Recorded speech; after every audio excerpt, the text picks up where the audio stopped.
Il y avait le côté cuisine que j'ai appris aux États-Unis, mais il y avait le côté aussi, t'es avec des mecs qui n'ont pas le choix, qui doivent travailler pour vivre, sinon ils n'ont rien. T'as pas cette assurance maladie. Alors je dis pas que c'est bien ou que c'est mal, Oui, bien sûr. mais t'as une carie, ça te coûte $800. Et d'un certain côté, ça te responsabilise aussi. Mais bien sûr, et t'as une autre atmosphère de travail Ouais. où tout le monde veut travailler. J'imagine aussi que tu dois plus toucher ton super brut. Enfin, on doit plus se rapprocher du super brut que déverse ton employeur. Bien sûr, qu'ici. non mais évidemment. Donc c'est une autre manière de travailler qui est hyper intéressante, très orientée travail, méritocratie, dépassement de soi. Ouais.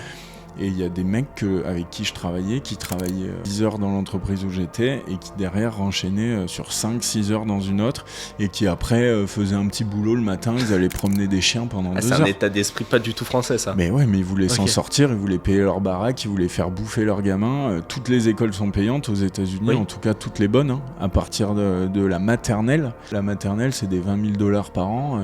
La primaire, c'est des 50 000. Et si tu montes dans les études supérieures, c'est des 100, 150. Donc il faut pouvoir les payer à ces gamins.